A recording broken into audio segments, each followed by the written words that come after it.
Hey, what's going on? It's May 1st or 2nd. I don't even know what day it is today. It's Saturday.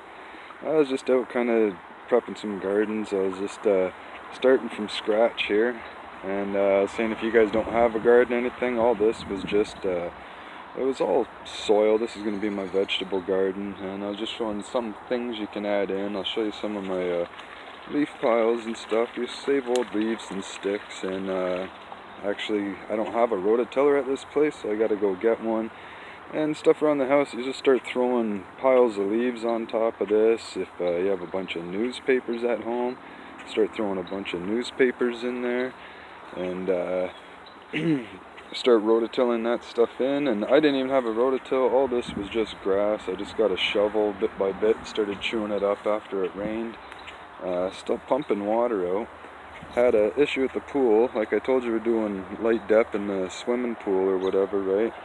And I got most of the liner out because it was tearing away, and I thought it was from the outside, but I found out that it was from underneath, and the tarp, it's leaking. The concrete cracked, and every time it rains, the groundwater in the back is still, it goes up to, I don't know, goes up high enough that this fucker keeps flooding like about 20 times. It's actually starting to rain again, but it'll come along once it's still been so cold and stuff. Once all this water in the back gets dried out, I think we'll be fine. I'm gonna have to probably still put a little sump pump, maybe just pump it in a rain barrel, reuse the water or something like that. But yeah, all this stuff here just came out with the shovel. Started digging it, so I was just letting people know you should get out, start prepping your soil and all that. And it's the only thing that they had at this place when I moved in. They had some little tomato raised bed, and I started throwing just some of my old potted stuff in. But yeah, turn this up again, use all old sticks and newspaper. You could burn that, make your own biochar if you want. You can actually, I might actually show some of that, but just start digging up with shovels wherever you want to plant, and throw on a bunch of newspapers and old leaves. And you can, a little tip you can check to see how many worms you have, because worms are real important.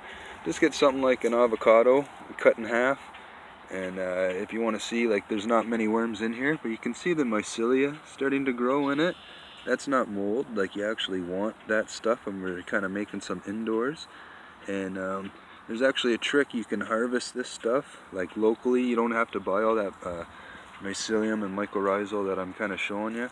If you just boil some rice and put it in kind of a wood box and put it next to that white kind of fuzzy stuff, the whole box of rice will get filled with it, and then you can just inoculate your own bed. And I know no-till and regenerative people get pissed off about rototillers, but they're obviously, if there was a lot of worms, here I think I put another one over here, if there was a lot of worms in here, you would lift up an avocado and it'd be filled with worms. You can see there needs to be a lot introduced, and we'll do that, but that's just a trick to see if you have a lot of worms in your garden or if you don't.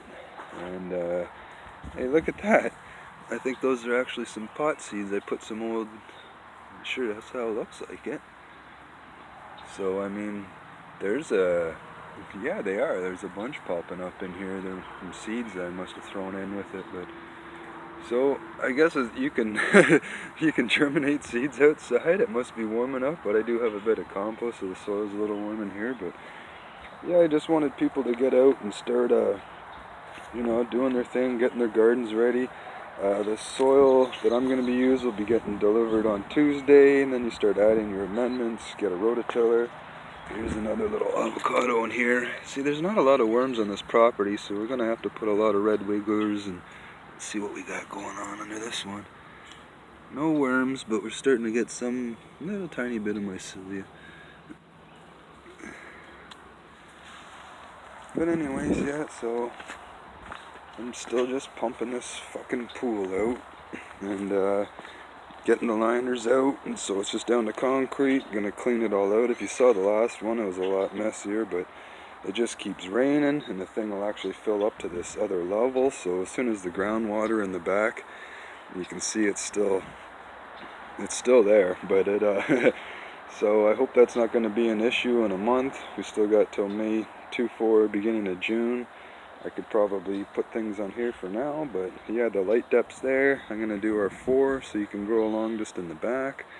And just a little update, but just getting prepped. Use stuff you have around the house. Like, we got tons of like leaves if you have any. If you're in the city and you're growing pots, don't worry, because everything in here is going to be in like grow bags, and I can show you some other cheap ones. If you're thinking of buying grow bags, they're expensive. They can be. If you have a dollar store or a Dollarama, those green bags they have at the Dollarama, they work awesome as grow bags, and you can just throw them the fuck away because you get 4 of them for $1, or 3 really great big ones.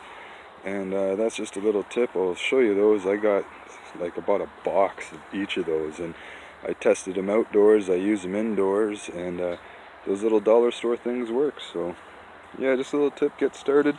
Start throwing leaves. If you don't have ground to dig up and you're putting just raised beds on something, you get like big sticks and shit like this. Just fill the bottom with all these big sticks right at the very bottom. Start piling your leaves and then build it up from there. You'll save a lot of money on dirt, but use stuff around you have around the house, like newspapers and sticks and leaves and whatever you got, man. If you don't have like lava rock, I found out I can't even get a truck of that delivered anytime soon, so you can use just normal rocks to mix in this stuff, because if your dirt's like that with no aeration, it'll just turn into big lumps of clay like it is right now. So get some like stones, lava rock, hydrocorn, something to mix into if you just have it laying around, whatever. Save some money. But yeah, just a little update, and hopefully next time the pool update will be a lot cleaner than this. It's coming along, but step by step. Later.